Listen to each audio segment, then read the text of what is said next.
The topic of ransomware has invaded headlines in recent weeks with everything from gas pipelines to meat processing facilities falling victim to this cybercrime. In response, the current US presidential administration pushed forward a new executive order to combat cybercrime and also asked that government agencies treat ransomware with the same national priority as terrorism. Today, Matthew Olney, the Director of Threat Intelligence and Interdiction at Cisco, joins us to talk about the scourge of ransomware. Matt, the first question I have is about that message on giving ransomware prioritization similar to a national response on terrorism. Is that the right move? I mean, it is the right move. When you have attacks that are affecting pipelines that result in gasoline shortages on the East Coast, you have to treat that as a national security issue. My only concern in how they went about that is that was located inside the Department of Justice. And what we're really looking for is a more cohesive government response. And so what we would want is the State Department and Treasury and Cyber Command and Department of Justice and others that are important in controlling national security issues to come up with that same designation and work together through a joint task force to address this issue. Now, we know that Cisco participating on the ransomware task force helped to create best practices that corporations and businesses can use to combat ransomware. However, much of that is focused on defensive strategies. In your opinion, what can be done to target cybercriminal groups responsible for ransomware on an international level?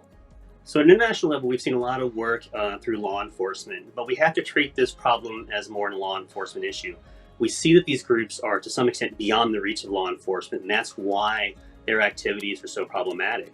In terms of looking at the breadth of problem and particularly isolating those groups that are responsible for activities against hospitals, critical infrastructure, governance institutions, schools, things that we need to protect from societal level, we need to identify those organizations and then take what the ransomware task force described as an intelligence-driven disruption approach. And then what we use is traditional intelligence functions to build a profile on each of these groups. And so by looking at those pieces, you can build a picture of each of those groups and then identify where in those groups they're weak. Where can we apply pressure that disrupts their activities? We can be engaged at multiple points across the government based on an intelligence-driven understanding of those groups to really impact their ability to function. Once again, that was Matt Olney. Matt leads a group that works with both public and private sector partners around the world to identify and address security threats.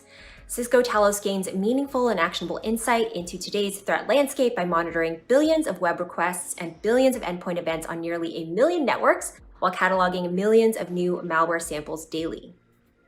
Talos also provides intelligence support to Cisco's commercial incident response organization and manages Cisco's response to large-scale security events. This team took the lead in response to global events and ransomware attacks, including WannaCry, NotPetya, and VPN Filter. If you would like to learn more information, you can check out newsroom.cisco.com.